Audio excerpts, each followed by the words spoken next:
How's everybody this morning? I apologize. Guilty of yakking outside because that's one of my favorite things to do while I'm here, visiting with folks. But I'm Jimmy Horner. I've been addicted to Wagyu almost 32 years now. Okay, so that's where we'll start. I love this breed, and I'm one of those individuals on earth that feels very blessed to get to do what I've done for 40 years this coming January. To get to do what you love and to get to do it with good people, you just can't hardly put the dollar value on it. I was asked to talk about sustainable practices today, and what I'm going to do is I'm going to address a part of sustainability, and it's a part that I deal with every day and have been for almost 40 years now, and that's precision feeding management, that aspect of sustainability. But first, we hear this as a buzzword quite often these days, and some folks are sincere in using it and some are not. But here's just a simple definition of sustainability: living and operating in a way that meets our current needs without using up resources or damaging the environment so that future generations can meet their own needs. I thought that was a fairly adequate and simple definition of sustainability. And but I also want to mention when we talk about sustainability, we got to be profitable. If your operation is not profitable, you're not going to sustain for very long. It's not an option. And so to me, they've got to go hand in hand. We've got to attempt to be good stewards of what we've been given, the land, the cattle, the resources, all that. That's our responsibility as producers. But we've also, at the end of the day, got to make a profit or we won't last long, and all those other things are going to be irrelevant. So everything I talk about here and everything I do will all come back to profitability. I grew up on a dairy farm in Decatur, Texas, and a struggling dairy farm. The whole family worked. That's where I learned my work ethic, and it wasn't an option. Working hard was not an option, and that's still part of me today, and I'm very thankful for it. But the thing is, you do what it takes to stay in business, and many of you all have been in business a long time. Some of you may not have been, and some of you have weathered a lot more storms than others. But that's part of it. We're going to have cycles. We're going to have fluctuations. We're going to have things that we actually cannot control, aren't we? And but we've got to weather the storm and stay with it. But we've got to attempt to be profitable, to be sustainable. When I cover the subject of precision feeding, it's also known as information-intensive nutrition or personalized nutrition. And if you look at this slide here, it's all about the right amount of feed, the right proportion, the right composition, and at the right time. Precision feeding. It involves the provision of the right amount of feed, as I mentioned, the composition, the right time to each animal in the herd. It's as an essential approach to improve nutrient utilization, reduce feeding costs, and reduce nutrient excretion. Precision nutrition is a practice of meeting the nutrient requirements of animals as accurately as possible in the interest of a safe, high quality, and efficient production while ensuring the lowest possible load on the environment. So some of you may say, okay, Horner, this sounds great, good little buzzword, okay, but what does it boil down to? Well, I use a software program, for example, and I'll show you some examples here in a minute of it. And that program will actually formulate for up to 80 different nutrients for an animal. It's a software program I've been using for about 22 years. I had to customize it for the Wagyu. There are no tables or programs or anything out there for, quote, Wagyu cattle. We'll talk about that a little bit more. But and I'll show you here directly, typically we'll formulate for 20 to 32 or so nutrients when we do a diet for a Wagyu. whether it's a baby calf, whether it's a mama cow, whether it's a finishing steer or something. And all those have to be in balance, and they have to remain in balance every day. And that's where your forage testing and other things come into play. So it is a precise tool, but it's one that we've got to utilize. Another reason that I'm an advocate of precision feeding and taking the time, and that's what my career has basically been. By the way, I've been working with Wagyu, like as I mentioned earlier on, almost 32 years this next April. I've been doing what I do for 40 years. But is bottom line, the more precise we can be on meeting the animal's requirements, the more profitable it is for you. That's where the economics come in. But also, we want to meet the animal's requirements, and typically we'll have a safety margin there for variation in forages or the environment. But we don't want to be use those nutrients so freely in such excess that we're wasting money, for one, and then two, we also can be damaging the land, okay, waterways, different things. So it is about economics on meeting the animal's requirements, but not in such excess that is costing you money that you shouldn't have to be spending. And secondly, you're actually damaging the environment around you because the nutrients are in such excess.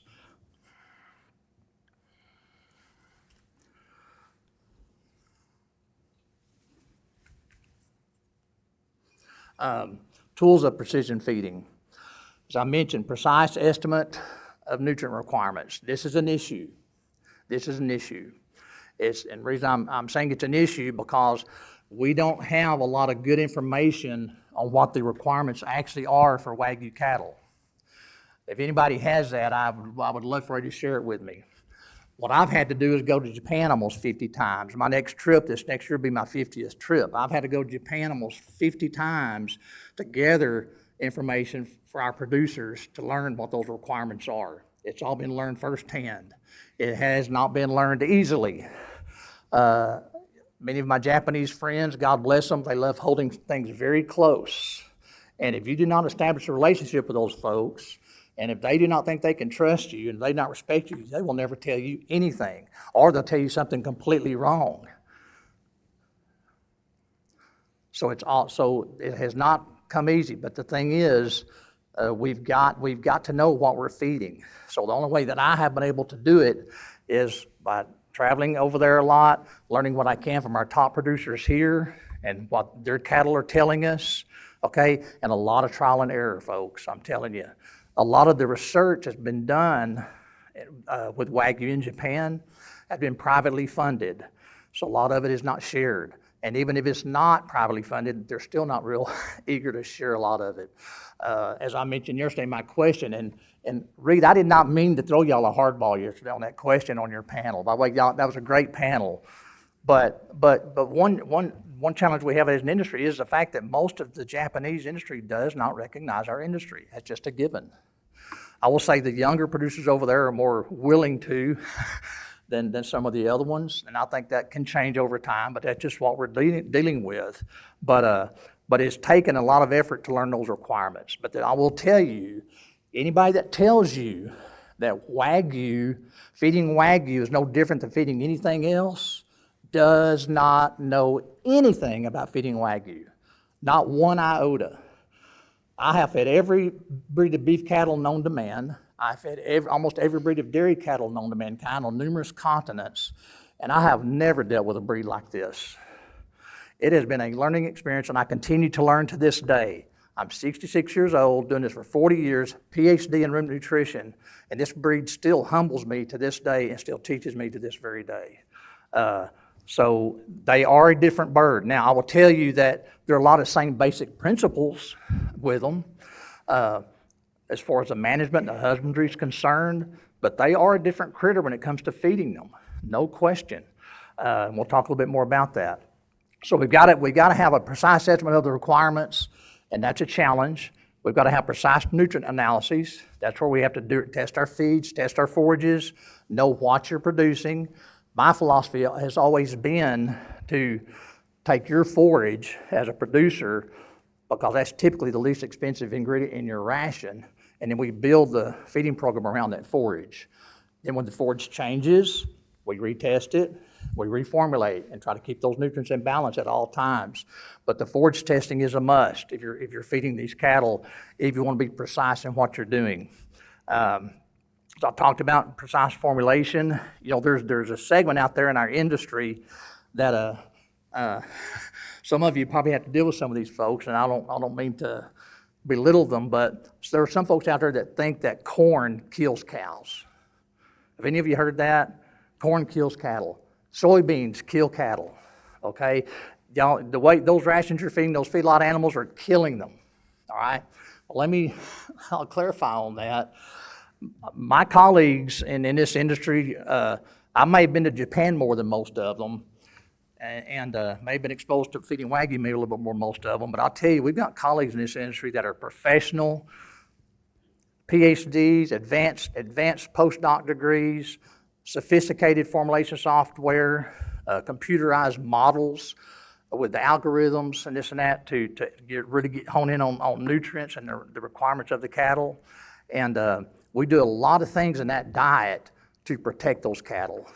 We don't feed anything those cattle to kill those cattle, whether it be corn, soybean, anything else.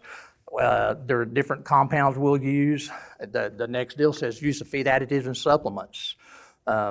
We use, if we're feeding a ration that's fairly high in corn, which finishing diets can be, or high in starch, we'll come in and use rumen buffers, and I'll talk about that here in a minute, a little bit more, like sodium bicarbonate, something to buffer the acid in that rumen, almost like giving the animal a big Rolade every day. And that's just one example. Well, it's one example of things that we do as professional nutritionists when we formulate these diets. Because the thing is, an animal that is not healthy is not going to perform, and they're not going to grade. I will tell you that is our number one criteria when we formulate diets in these Wagyu cattle. The animal has to stay healthy and stay on feed at all times. If they ever bloat, get acidotic, go off feed, they're going backwards. You can't have that. So we are very cognizant of the health of these cattle that we're being fed. Another thing we can do is different feed processing techniques, whether it's, I know some of you probably feed whole corn, and that's not all bad. There are places for that. But steam flake corn, crimp corn, cracked corn, ground corn, there are different ways of processing. You can feed hay, and in a long farm you can grind hay. We grind hay at our feeding operation and mix it with everything else. But feed processing techniques can contribute to precision feeding. Proper weighing and mixing of ingredients. That's one I come up against quite often, especially at the farm level. We've got to probably do a little better job of quantifying what we're feeding in many cases, but if we want to be precise, we need to know what that bucket of that front end loader, how much weight that bucket full of corn is, okay? And or how much weight the 25, the 5-gallon bucket, how much soybean meal can go in there. I mean, different things. You just got to take time to weigh those things, and that's the next step. Proper weighing and mixing of ingredients. That's a very, very important thing also, weighing and mixing. Minimize the margin of safety. That's what I was talking about too.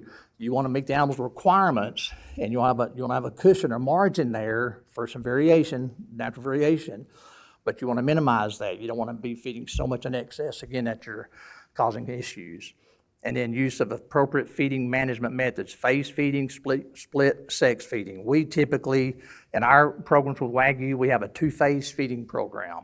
Actually, I have a few customers that do 3 phases, but the majority of ours are a 2-phase feeding program.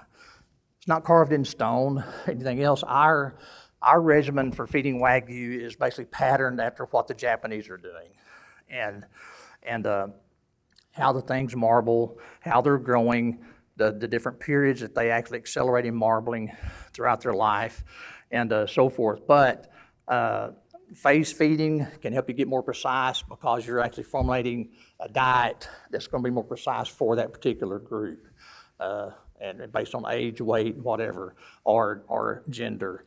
If you can, definitely ideal to separate heifers from steers. I think most of us realize that for various reasons. But the heifers do have a little higher protein requirement. They grow a little slower, and there are obvious other reasons as well to do that.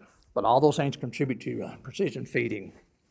The folks at Penn State define precision feeding as a best management practice and manipulating, controlling the quantity and quality of available nutrients, feedstuffs, or additives fed to livestock and poultry.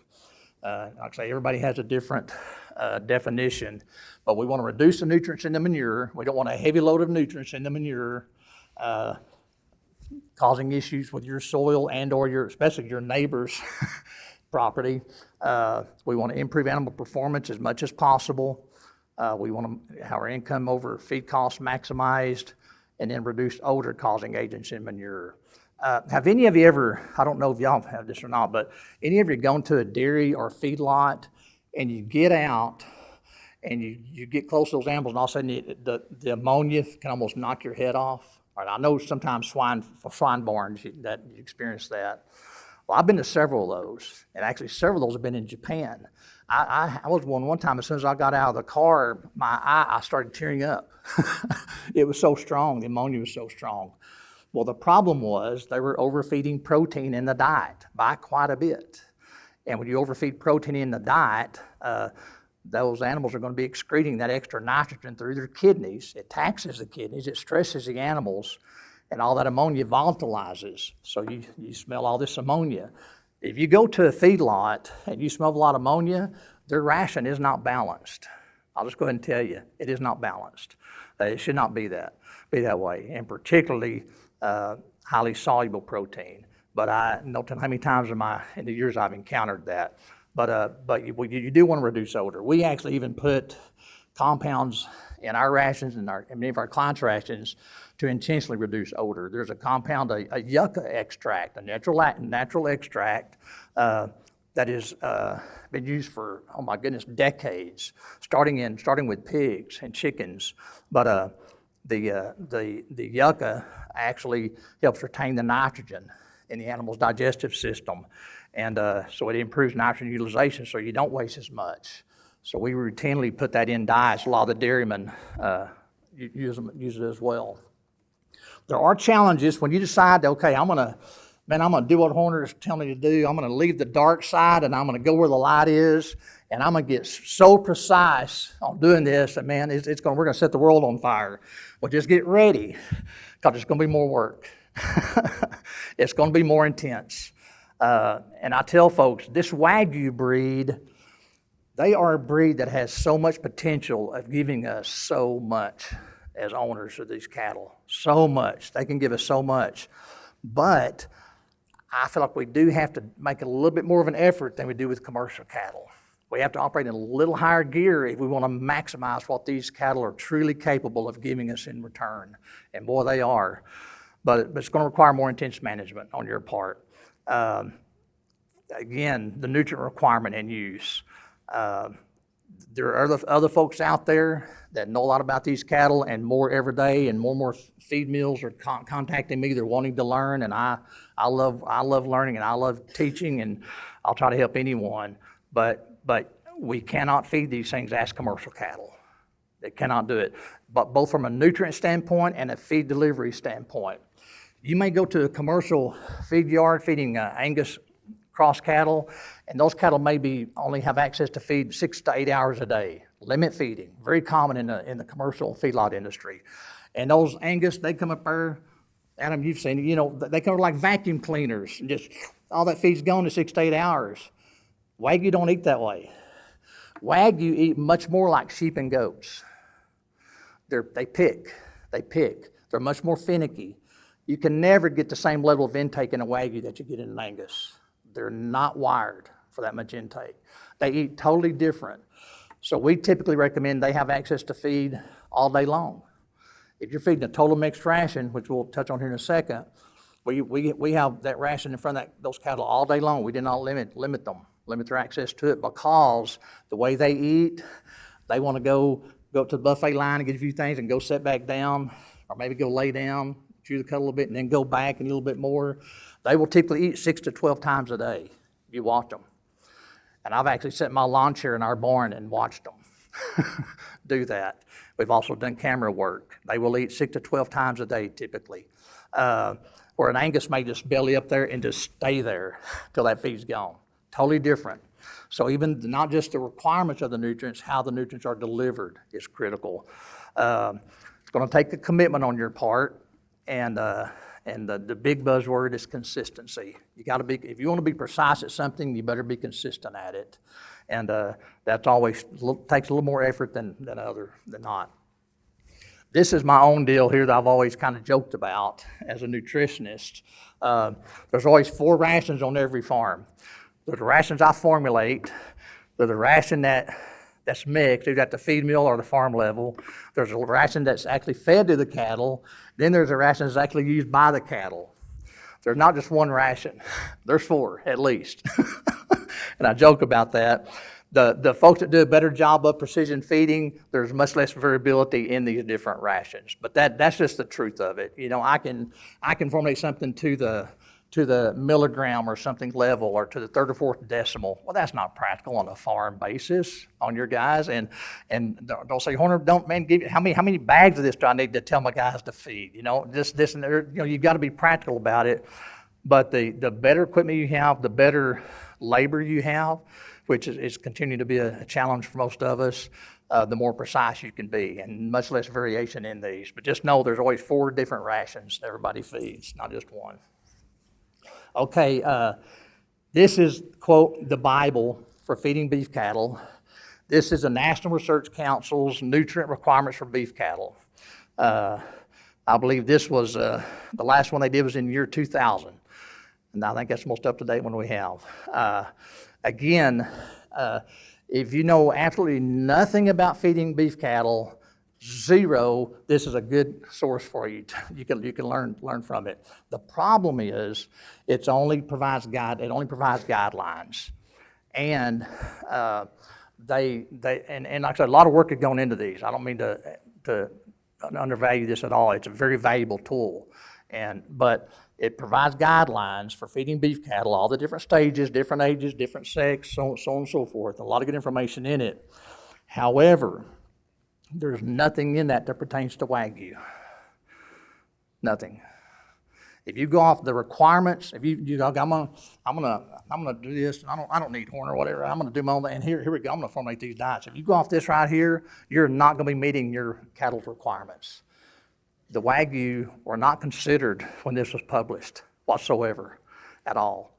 And it's a good guide, and nothing wrong with that. And it's a good way to learn some of the basics. But just know the cattle that you own are different than anything that's in this book here. Okay, I talked about one of the main ingredients of precision feeding is testing your forages. You got to know what you're feeding. This is just an example. Forage testers, some Bermuda grass hay, and some of you get these back. Many of you probably read these. You could read them in your sleep. Some of you may not.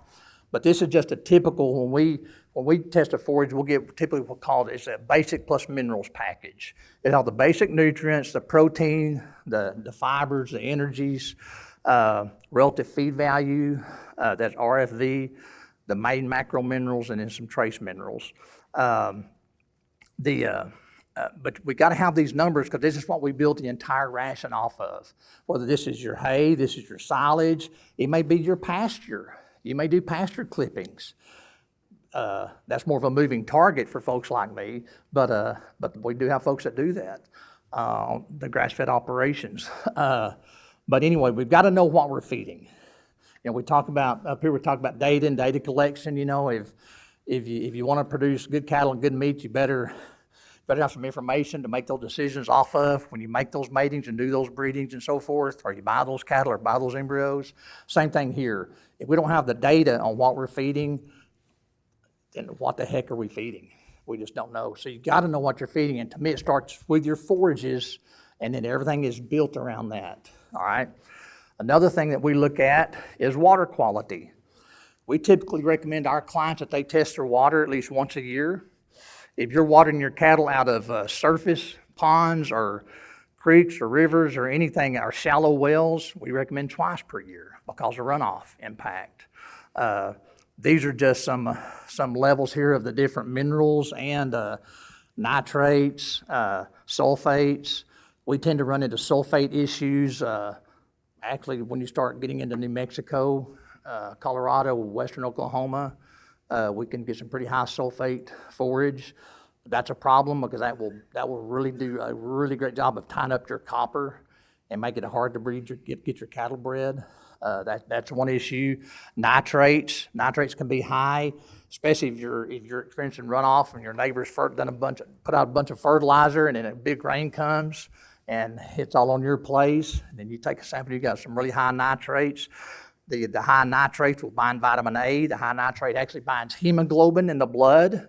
It turns it into methemoglobin. Their blood becomes brown. Their blood does not carry oxygen well, and they become very anemic, and they will abort.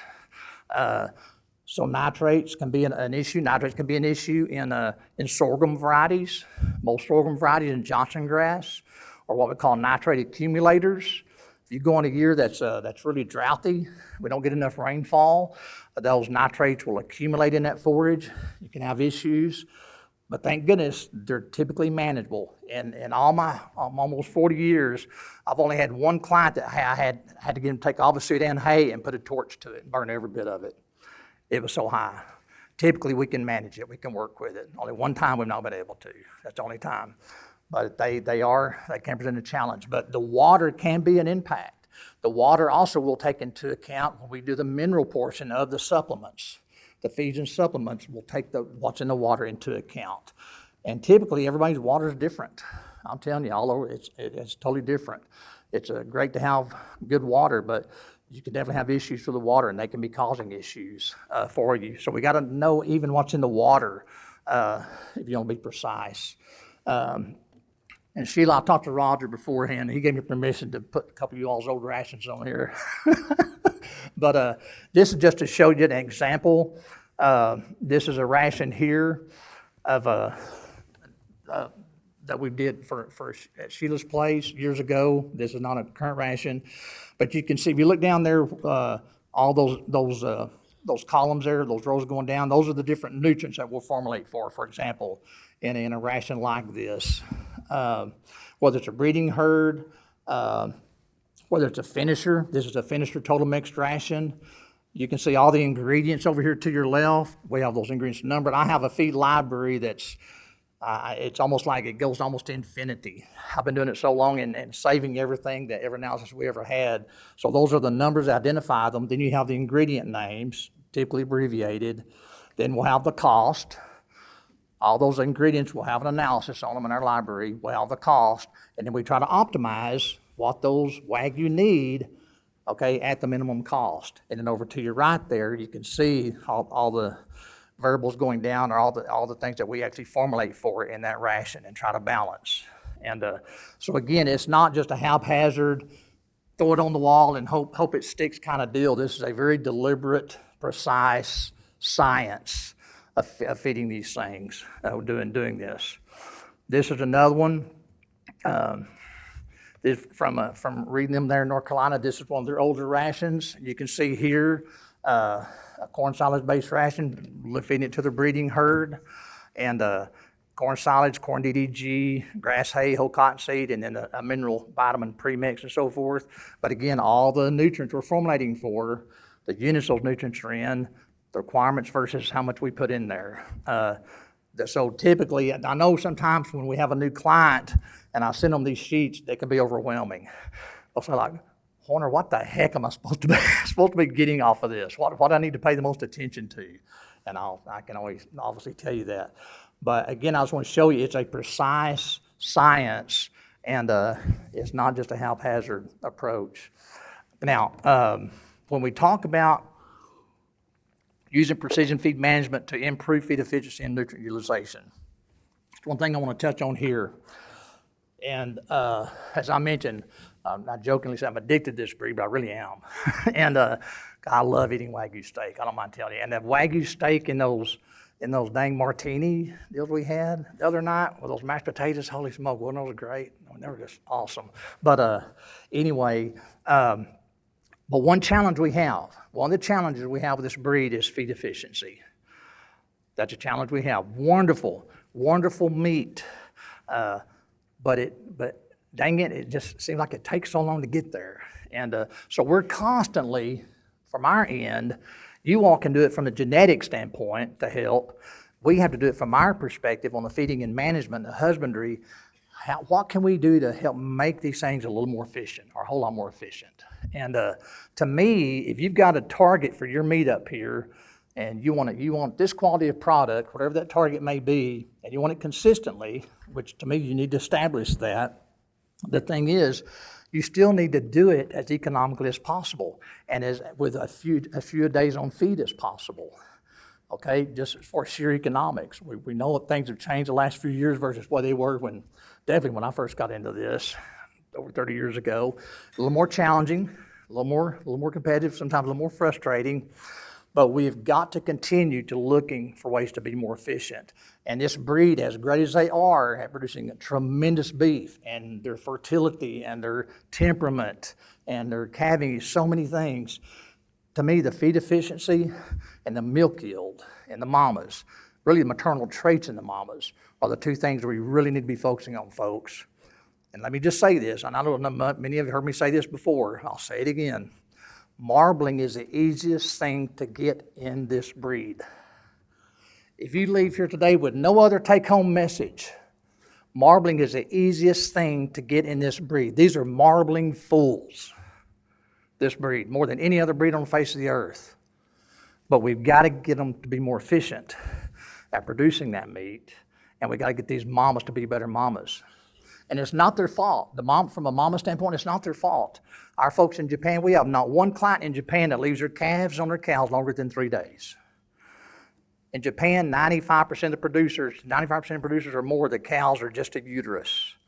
So we've taken that cow that hasn't had a calf on her longer than 3 days. Many of our guys only leave them on 1 day. They all bottle feed, or they'll have an automatic milk feeder that they use. They don't put them on the back 50,000 acres with mama and sagebrush and expect them to make it, okay? So we have taken that cow and that production system and put her in our production system, which is totally different. So please, as you do your genetic selection, if you're not paying attention to milk yield, please start. If you want not just a good mama, if you want to have better quality calves, bigger calves, healthier calves, calves with better marbling, it starts with mama and it starts with mama's milk. So please don't just pay attention to marbling. Don't be guilty of single trait selection. I'm not a geneticist. Marbling's the easiest thing to get, but we got to get more milk in these cattle. We got to get better maternal traits, and we've got to get them to be more efficient at what they're doing. That's my sermon for the day. I'll continue. Feeding frequency. The more we can feed these cattle throughout the day, the better. Obviously, most of you don't want to step there and feed them 4 or 5 times a day. I understand that. Most folks we will recommend twice per day. I do it at the same time per day. We feed once a day at our facility in Bowie, our feeding operation, but we have a robot that comes out every 4 hours and refreshes the feed, and the cattle think they're getting feed again. It's crazy how it works, but it works well for us. I mentioned earlier feed processing. I know some folks, we still formulate some that feed whole corn. If you're going to go to flake corn or ground corn, the additional cost has got to be justified over that whole corn, obviously. Another thing to keep in mind with steam flake corn is you're also going to be buying more moisture, because it takes moisture to get that corn flaked. However, the flake corn and the ground corn, or the crimp corn, will provide more energy and more starch to the animal. There's no question on that. The steam flaking will gelatinize the starch molecules in that corn. It basically ruptures them and makes them more available. That starch is key for producing glucose, and that glucose is key to producing marbling. So feed processing is recommended typically, but it's still, the cost has to be justified. We've talked enough about the forward analysis and the rations, the grouping by age, weight, body condition, sex. I was at a client's place down in Santiago, Chile, here about 8 years ago, and I was so impressed. They had 4 different Wagyu ranches before I went to their feedlot, and all their Wagyu ranches, beautiful, beautiful scenic ranches, but all the cows, all the females, all of them were grouped by body condition on every ranch. I was very impressed. They were doing a great job. But that's just an example, grouping by age, weight, body condition, sex. Again, will help you be more precise on what you're actually putting in, the nutrients you're putting in those cattle. Okay, total mixed ration versus component feeding. Then I left one out here versus self-feeding. And am I about out of time? Somebody, am I getting close? I need to wrap it up. I think it's my last slide here, actually. Okay, total mixed ration versus component feeding versus self-feeding. Okay, some of you here, I've talked to you while I've been here, and I know in the industry we still have folks doing it. Self-feeding, where basically you put a big self-feeder out there, and you put a round bale of hay over here, and those calves get to pick and choose every day what they want to eat. And that works. I mean, it can work. You got to be careful what's balanced. And how you balance that ration, that feeder, if you're going to feed that hay separately and free choice. But it works for a lot of folks. A lot of folks are still doing that. It can work fine. But what you have to come to realize is you're going to have more inherent variation in your end product. Because those calves every day get to pick and choose. Do I want grain today? And how much do I want? Versus do I want hay today? If it gets very muddy or crappy around that feeder, they may not eat anything out of that feeder that day. Okay, you put a new bale of hay out that's really good, they may just engorge on the hay. So you're giving the cattle a choice of what they want to eat, and that can work fine if the grain in itself feeder is formulated properly for that feeding regime, all right? But just know you're gonna have more variation in your end product. You're gonna have more variation in what those cattle eat actually every day. Component feeding. Component feeding is typically your self-feeding. You're actually going and feeding the cattle, feeding animals. We still have a lot of folks in Japan that do this, but they'll layer the feed. You may put your hay out first, okay, then you come along and sprinkle your grain on top of the hay, okay? Component feeding, where it's not mixed, and a lot of folks make that work to this day, okay? But again, you can have a little more variation, all right? With that system, not as much as the self-feeding, but more. You also can have issues, both component and self-feeding, if the ration is not properly formulated. You'll typically have more issues with off-feed, starch overload, acidosis, bloat, because again, the cattle can pick and choose and they can sort the component feeding a little bit easier. The ideal way to feed cattle, okay, now get this, ideal is a total mixed ration, all right? Where everything that animal eats is mixed together in one mix, all right? Like in our place, we take the hay and we grind the hay, try to get no more than 2 or 3 inches long. That's blended with all the different grain, the corn, the corn gluten feed, the distillers, the cottonseed meal, whatever, the minerals, vitamins. Then we spray water on it. Try to hold all that together where they can't sort it easily. The thing is, a total mixed ration from a nutritional standpoint is the ideal way to feed cattle. Here's the challenge for you all. And we've done a lot of cost analysis on this through the years. Typically, current conditions, Wagyu cattle, if you don't have at least 150 head that you're feeding, it's hard to justify going to a total mixed ration. It may be the ideal way to feed them. And that's the ideal way Horner says, this is the way to feed them. But you gotta be feeding a lot of cattle to justify the investment and the labor that's gonna be required in doing that. So just know that going into it. I'm just being very transparent about it. Particle size obviously is an element because you don't want that ration, if it's a total mixed ration or component feed ration, where they can sort it easily. If they sort, and Wagyu are very prolific at sorting. I'll tell you, they remind me of sheep that I worked on in my master's degree at Oklahoma State. Those sheep, I fed a ration to 10 more of those sheep, and we had ground hay in it, and I go back at the end of each day, and those dang sheep had all that hay picked out and stacked over in the corner of that feeder, and they picked all the grain out of it. I'm like, how the heck are they doing that? You're totally blowing my study. They didn't care, but they do that. It goes to the same thing. Wagyu tend to try to do the same thing if you watch the way they eat. Seriously, they'll root around and pick. They'll try to pick around stuff, and where Angus just eats it all. So that is a challenge. You want to minimize that variation in particle size where you have a good homogeneous mix to minimize their ability to sort. And if you ever go and you look at cattle and say you got one that's just squirting over the fence, okay, and another one over here is building pyramids, they're sorting. They're not eating what they need to be eating on a consistent basis, okay? We want something in the middle. We want a slightly firm pile of manure, a little dimple in it, but we want it clean enough and smooth enough and digestible enough that you guys can shave with it, okay? Seriously. I know nobody's gonna do that, but that's a good example, I feel like, anyway. Then one thing we try to do is synchronize nutrients. This is one reason that you typically don't want to use just all corn as your grain, or if you use all corn, you might want to use different processes of the corn. You may want to use some flaked, some cracked, or some flaked, some ground. Again, we need the Wagyu to be a little more efficient at converting. If we can synchronize the nutrients that are digested and utilized in the rumen particularly, and the release of those nutrients, i.e. the carbohydrate or starch, will help them be a little more efficient. So that's one thing that we try to do.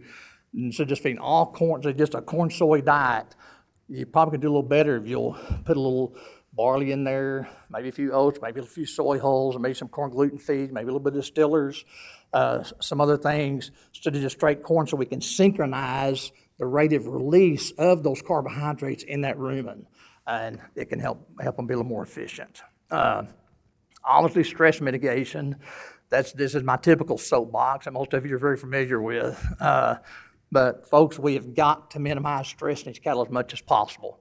Wagyu are no more vulnerable to stress than any other breed, but we lose more when Wagyu are stressed than we lose with other breeds. That's the thing, you're losing more. Anytime your cattle are stressed, you're losing money. So we've got to mitigate stress, and if we want them to be as efficient as they can be, we've got to minimize that stress. At our place, that's why we built the barns that we built. They don't mitigate the stress 100%, but when we go through a summer and the temperature's 112 degrees outside and the hottest that got in the barn was 82, they sure dang helped that summer, I'll tell you that. So feeding these cattle to get them more efficient, to help their efficiency, we just got to minimize as much stress as possible. We'll never minimize all of it. But if your areas, if it's more cold stress, if it's wind, if it's snow, I just got back from southern Mongolia and China last week. They get down to 20 below Fahrenheit over there in the winter. They not only have one tarp on the north side of their barns, they have two tarps, double tarp, to help with the wind. That's their rough time. Down where I am in Texas, it's summer, getting through summer. So mitigating the most challenging source of stress for those cattle in whatever time of year it may be is key on helping their efficiency. Stocking density, obviously, this is a breed that does not do well being crowded. Full-blood Wagyu do not like competing. You have to remember, we're dealing with a pampered breed in Japan. They pamper these things. I know those of you that have been over there, you've seen it. They do. They may not do all the things the media says they do, as far as massages and beer and all that, but I'll tell you what, they take care of them. They dang sure take care of them. And overcrowding is not an option. They just do not do well if they're overcrowded. They need plenty of room, and you don't want them to have to compete, because many of them will not compete. And then lastly, different feed additives. And this is where I've talked to folks here in the trade show. We're always looking for something to help make these things more efficient. But examples are intestinal modifiers, probiotics, or direct-effect microbials. We got in that business back in '94. We have our own bovine-specific lactic bacteria that we market, manufacture and market, just to help with the digestion of all the nutrients and to help stimulate intake with these cattle. Rumen modifiers, I mentioned buffers earlier, like feeding a big Rolade, sodium bicarbonate, sodium sesquicarbonate, yeast. Yeast is a good product to feed, especially if you're feeding low quality forage. If you're stuck with one of your, man, my hay's horrible this year, it totally stinks, or my cyanide, but that's all I got to feed. You need to be feeding yeast. Yeast is a very good product on increasing fiber digestibility, and you'll get even a better response feeding the yeast if you're feeding a lower quality forage or roughage or a straw. You'll benefit even more. I mentioned yucca.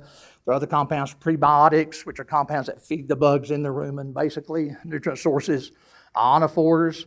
Some of you may be using ionophores. We don't use many ionophores in this industry. Typically, if you're trying to get third-party certification of all natural beef, they don't allow them typically, but they definitely will increase efficiency. There's a lot of data on those for years. We just don't use many of them in the Wagyu deal because they're all natural. Natural vasodilators, it's just something I could go all day on because this has been my baby since my Ph.D. work. But natural vasodilators we also use. These are compounds that are common in nature, different plant extracts. Anybody in here like Mexican food? If you eat really good Mexican food, in Texas, that's our staple. And I start watering from all those jalapenos, whatever, that's capsaicin. That's a known vasodilator in nature. Very effective vasodilator. Can be challenging to work with because it tends to burn your hands and burn your eyes. My guys at our plant don't like it. But there are those compounds out in nature that will stimulate blood flow. We've identified those. We've actually screened over 30 of them in my career since 1984. And we feel like we've kind of honed in on the 3 or 4 that are most effective, most pure, most available.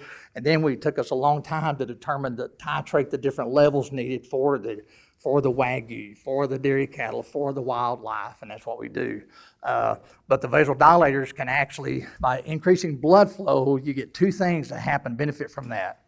One, anytime you increase blood flow, you lower blood pressure.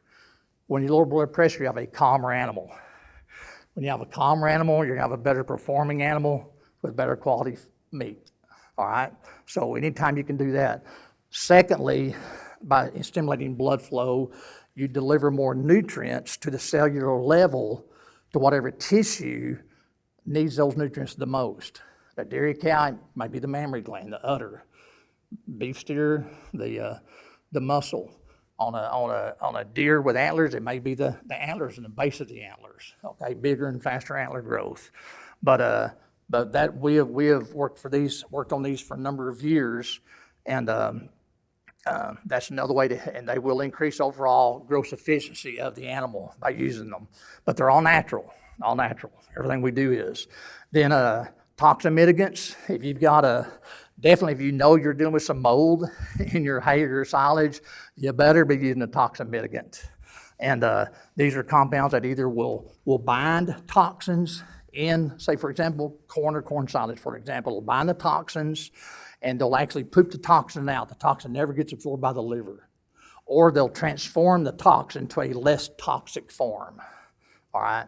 But there are compounds out there. We actually put these in everything we do. Some of you may or may not know this, they even work with us, but everything we do, we put the toxin mitigant in there. Ours is called FlowPro, and the Japanese use a lot of it as well. Even if they don't have mold in silage, visible mold in silage over there, they still want to use it because they don't want to take any chance of their Wagyu getting sick or having an issue. So the toxin mitigants are a way to help also. And then lastly, chelated trace minerals. We don't use these as the only trace mineral source, but we'll typically incorporate them with the typical inorganic trace minerals. For example, we may use copper sulfate as our primary copper source, but we may use copper lysine or copper proteinate, which is an organic form, a chelated form, just to get more copper in that animal and to get it absorbed 2 different ways, because they're absorbed in a different pathway than the typical inorganic sources. And keep in mind also, that's another difference. I'm not mentioning it. Wagyu cattle typically will require 10 to 20% higher levels of trace minerals and the fat-soluble vitamins.